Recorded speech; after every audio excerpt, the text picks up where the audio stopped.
Hello everybody, Glass Half Dead here, and today I want to talk to you about the way that Kill Team can, I believe, be balanced, and by only taking a few teams and giving them a little knock down a few pegs, we can balance the entirety of the game.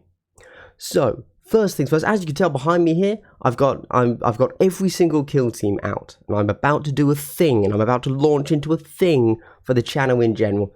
And whilst I'm doing that, I've also been talking a lot to other people, obviously about Kill Team, and I've just been thinking, what's wrong with the state of the game at the moment? Because if you ask casual players, they say one thing, and if you ask the top tier players, they say another thing. And so obviously this means a lot of personal bias comes into play, but I just wanted to give you my view on the state of Kill Team and how I think it could be slightly better balanced. First things first though, obviously, I think that in general, Kill Team is very well balanced, and I think that it's done a really great job of taking player skill as being often the primary factor in who's going to win the game, which I think is obviously a great place to be for a game, and I just want to give my thoughts as a pretty casual player about where things are going wrong.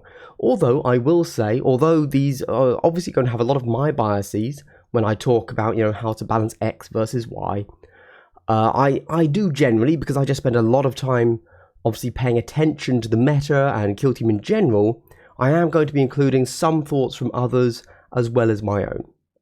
Okay, with that said, what I'm going to be talking about here is essentially the fact that I think, although we have, what are we at, 18 teams? 16? We've got a lot of teams, that's all I'm saying. Especially teams, I'm not really thinking about Compendium. That's my bias going there. I don't really, they're fine. I think Compendium on its own is great, but I think it's obviously been left behind deliberately by GW, so what's the point in thinking about it going forward, right? If you want, Compendium can be its own thing, and Compendium is its own thing that requires balance, but I'm not really taking into account when I talk about the specialist teams. All these here, specialist teams. I only have a few Compendium teams actually viable left to play anymore that haven't been replaced by the specialist teams, so it's not really something I care too much about anymore. However, when we're thinking about the balance of Kill Team, again, I just want to say I think it's actually very good, and I think that in general, when you're looking at teams, there's only two ranks. There's the top tier, and there's everybody else. And I think that the majority of teams, for example, the recent Kassakin and the Hyrotech and Breaches and Kroot, all kind of have released and they've gone into everything else. And what that really means is that they're going to be just fine.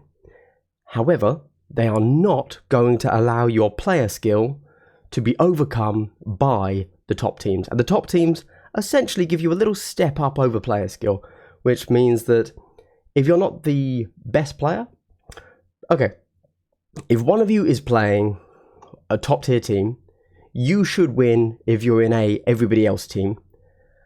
And that little edge that you get from playing a top tier team might even be enough to let you jump a level of player skill so that you, as an average player, might be able to beat someone that is a above average player if they're playing an everybody else team and you're playing a top tier team. That's essentially it. And in my view, that's kind of it. If you had to absolutely rank a top best of the best, you can do that. You can always put a tier list out. But I think that in reality, there are two tiers. And that's how it is. And I want to talk about the idea of nerfing the top 5 factions. I think it's 5? Vet Guard, Novitiates, Pathfinders, In-Session, Void Dancers. 5 teams. I want to talk about giving all of those a slight tweak, pulling them back so that beginner players are no longer completely outclassed by those teams. Okay? Now, of course, with that said, I would like to say that if you're subscribed to my channel, I'd like to give you a big double hello. Wow, wasn't that a wholesome sound? Isn't it just lovely to feel that you're accepted? Yes, it is. Did you like my soundboard? What else do we have on there? Maybe we want to have a little wine today, in which case we'd say wine. That's a Drukhari from Dawn of War. Hey, if you like what I'm doing here, check out my Patreon, check out my Discord, all that good stuff. If you're a patron, I have a new benefit. I have data cards. Look at these. Aren't these lovely? They have a nice back. That's just a little thank you to you for any patrons out there. You get to make cool data cards. You also get my objectives.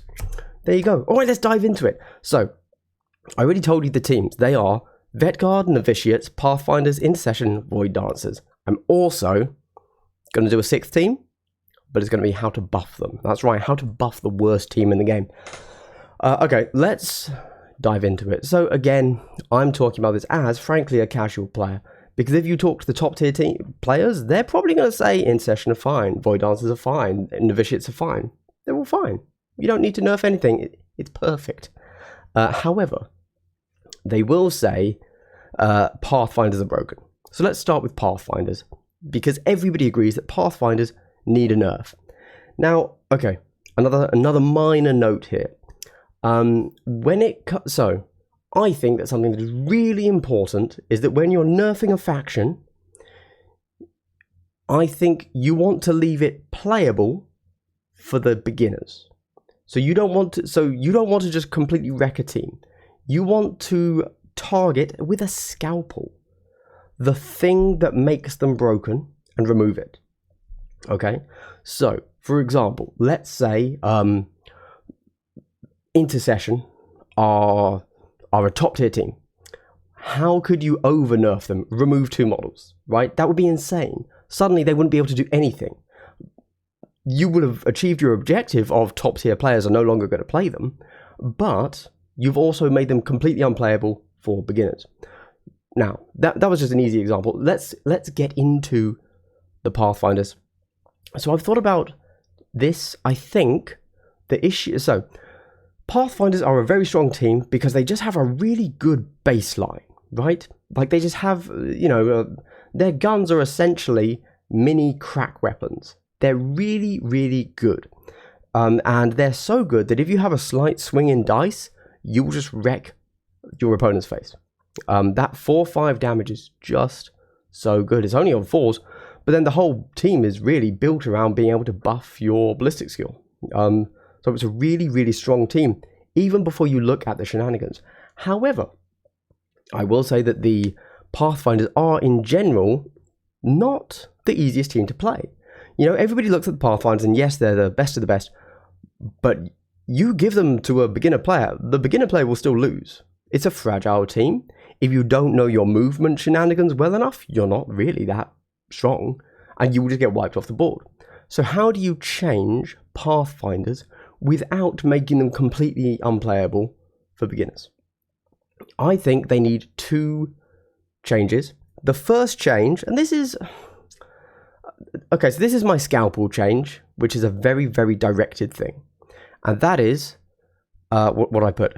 So, only the Grenadier can take grenades. So you're not allowed any more. That could be enough on its own. But I would also say those grenades are not allowed to be free. So if you want to do your crazy grenade shenanigans, in reality, it's costing you 6 EP, and probably you're only getting one of those grenades off unless you get very lucky. Or, well, the fusion grenade, let's be honest.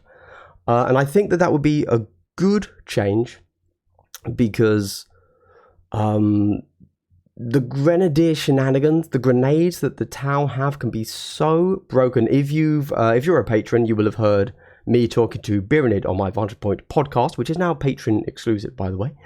And you will have heard him discussing how you can just do the craziest things with Pathfinders.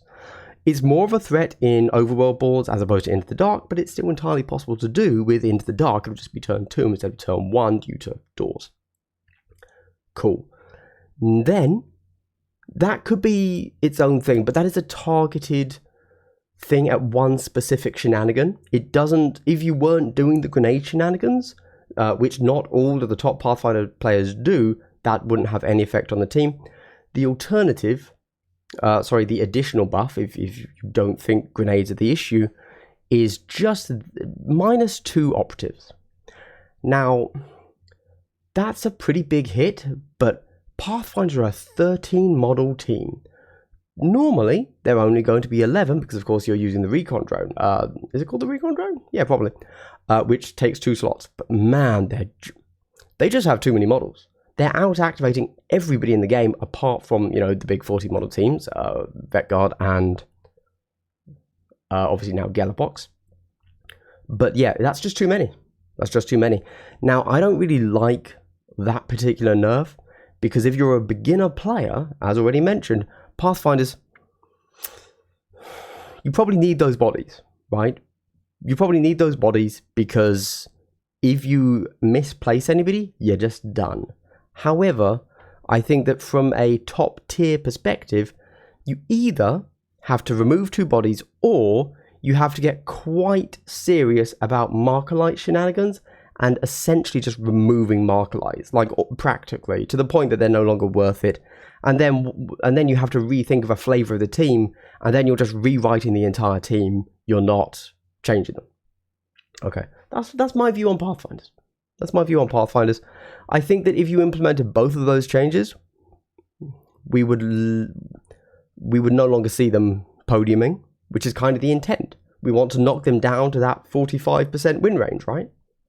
They will then be sat there with the best of the rest. We then look at Vetguard. Now, Vetguard, this is a nice, easy one, I think. So the issue with Vetguard, and I think okay, so if you're a beginner player to Vetguard, let's be honest, you probably don't have those extra 4 troopers. So you're not taking them, you are taking your support assets. I think you could buff support assets, in a sense, that's fine.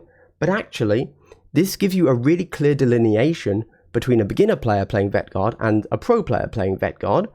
And so when it comes to these support assets and you choose troopers, only give them 2 troopers, don't give them 4.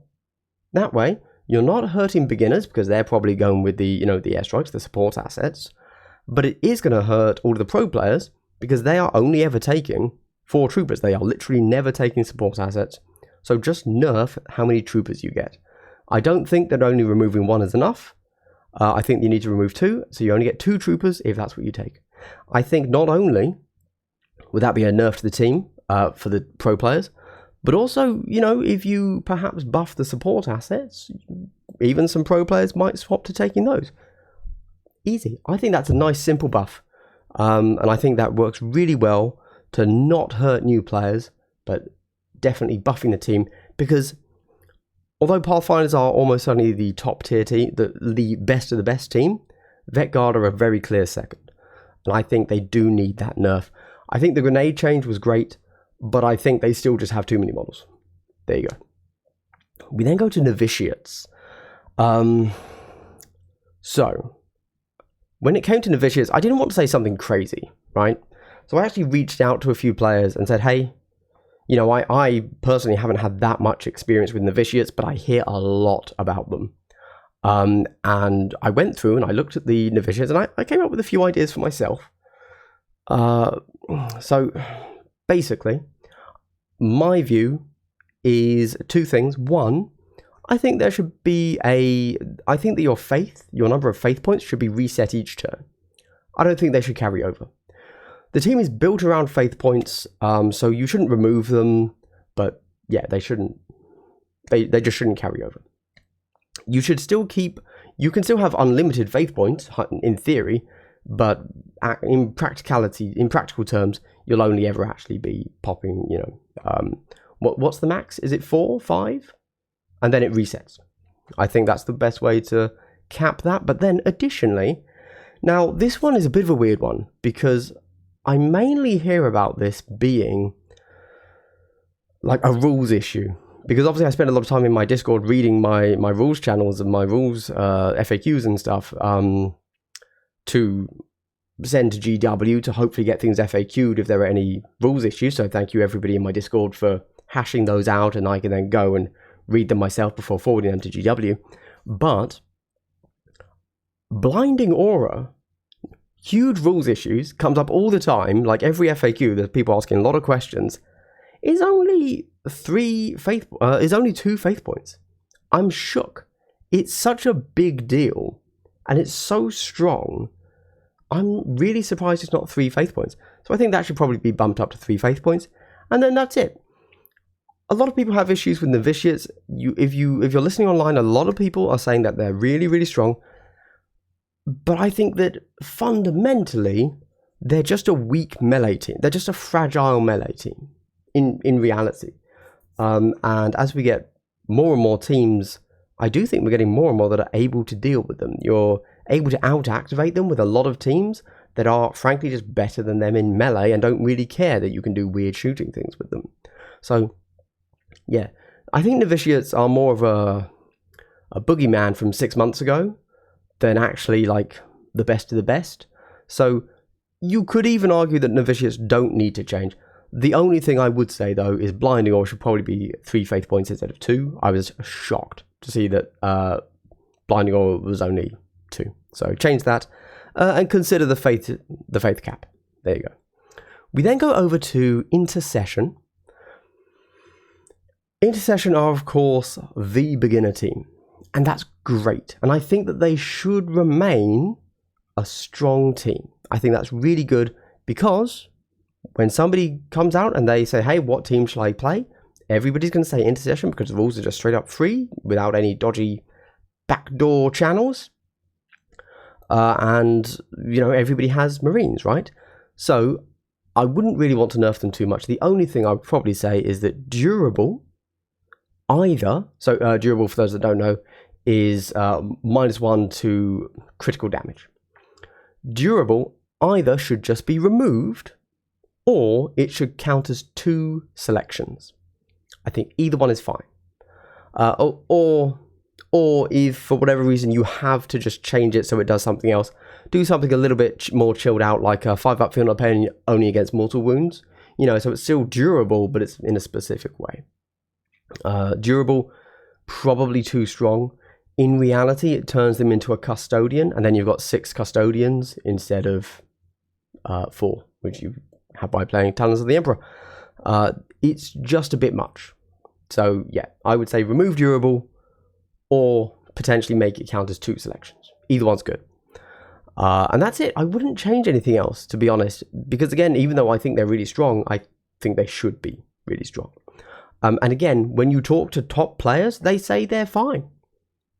So, as a beginner player, I think they're strong, but top players don't care about the nerfs because they think they're okay, so easy. And then finally, from the nerfs perspective, we have the Void Dancers. This is, again, just a bad team, bad design, terrible. What have I put? Sorry, let me just read my notes for you. Let me just read them flat out what I wrote. Terrible team, period. Brain dead, period. If someone learns the game on Void Dancers, they won't be able to play any other team. Terrible. So the goal is to make them not brain dead, not necessarily change their power level. Remove Segarak's Jest, remove Fly. There you go. As you can tell, those were my actual thoughts when I was sat down thinking about this. Seems pretty strong. Strong words. Strong words, Glass, thank you. Segarak's Jest is a brain dead thing. That shouldn't be in the game. I suppose I would talk to the Domino Field. I think the team does need that, right? I don't think that in itself is a brain dead thing. I think Segarak's Jest is just like, 50-50. Oh, maybe you win, maybe you lose. It can cost 2 CP. If you really want to keep it, make it cost 2 CP. There you go. I don't think it's in like the worst thing in the game to have something that is just kind of a 50-50 roll, but it's too strong in reality. Remove Fly. This has been something that people have said for a long time about Void Dancers. Just think about what they are. They are a team with psychers, with long range shooting, with fusion pistols, with power weapons that are APL 3 Fly across the entire team. They're insane. They're bad team. Personally, I would just remove Fly and swap it for you can ignore the first circle distance traveled vertically. There you go. Which is essentially the Hunter Clades. I can't remember what something gate. Can't remember the name of it off the top of my head. That could be fine. It's the same as the Phobos Vanguard tactic. Basically, if you really want to give them some sort of movement shenanigan, and I think that would fit thematically as well. But yeah, I don't know. I'm just not a fan of the whole team having fly. And I think Segarak's chest is done. There you go. Again, it's a very weird thing to balance because I think that they're a bad team for beginners. Not only for beginners to play, but also beginners to face. However, top tier players, they're fine with them. There are ways around them. So, yeah. They are a hard counter for some teams, but it's okay to have hard counters sometimes. But bad team for new players both to face and play as. So, there you go.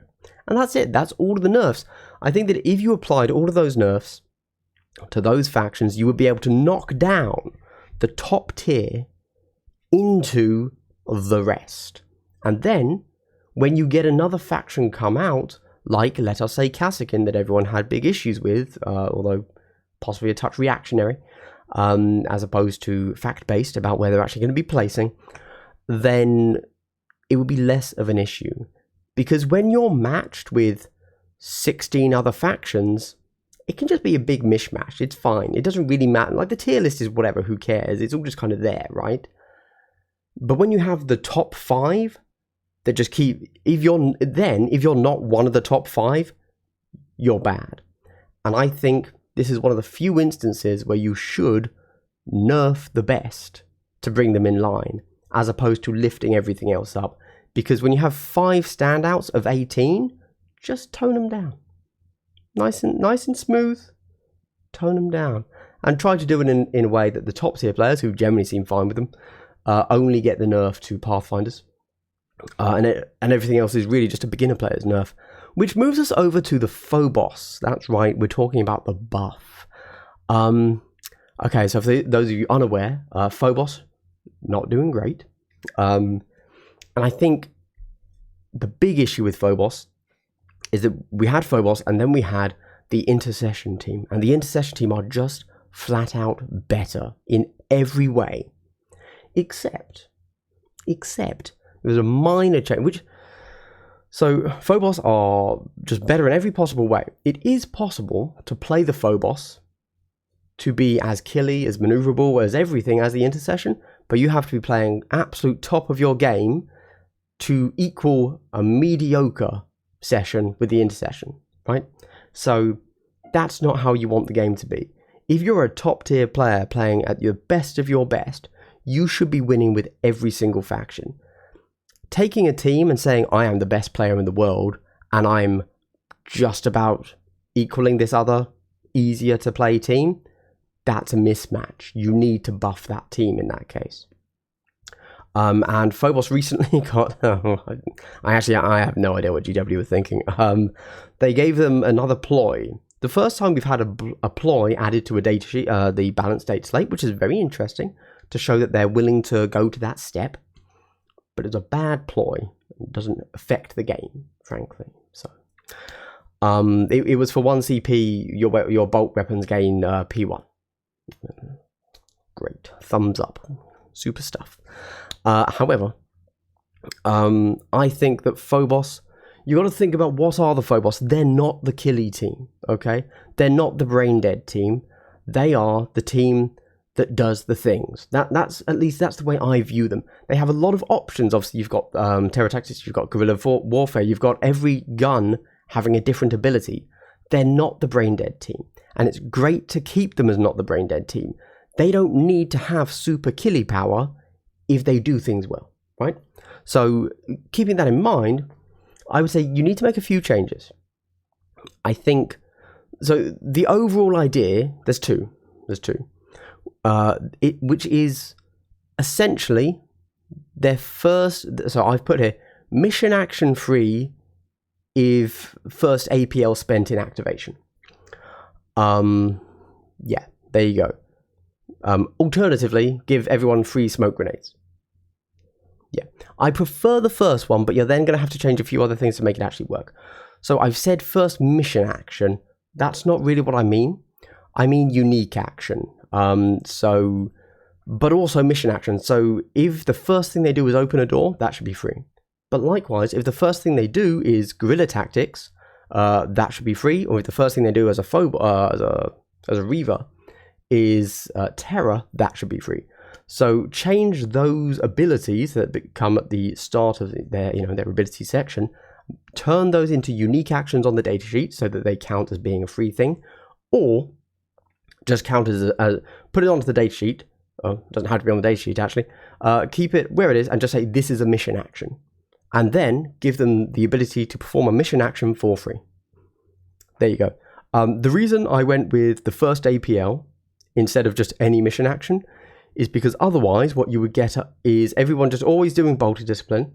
Everybody would move, shoot, and then for their free mission action, which would now be the final thing they do, guerrilla tactics, they would be completely unshootable, and it would suddenly become a bit of a brain dead team. Not good. So therefore, I think if you make mission action their first APL, then it's free. I think that's a little bit more sensible.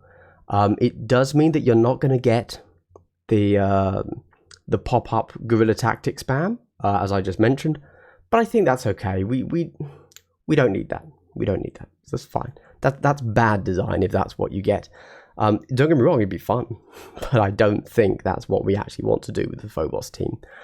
But it would mean that you can open doors, you can perform the pickup action, that sort of thing. If that's the first thing you do, very cool. And it would essentially make terror free as well for the reavers. So cool. There you go. How about that? That's the end. That's my 5 buffs. Sorry, 5 nerfs and 1 buff. But hey, maybe it's 5 buffs to the game. Nerfs to the teams, buffs to the game. There you go. Guys, if you made it to the end of the video, I'd like to give you a big triple hello.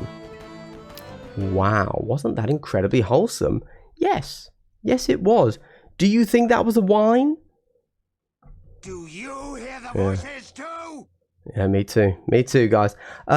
Hey, check out my Patreon, cool data cards, front and back, my objectives. Also, as mentioned, I'm currently doing Vantage Point, my podcast. My Kill Team podcast is no longer a podcast. It's only for my patrons, so that's for y'all. Also, I'm putting out the occasional long-form battle report. There's 2 out now, which is Kaskin versus Hyrotech, and then Hyrotech versus Intercession Team.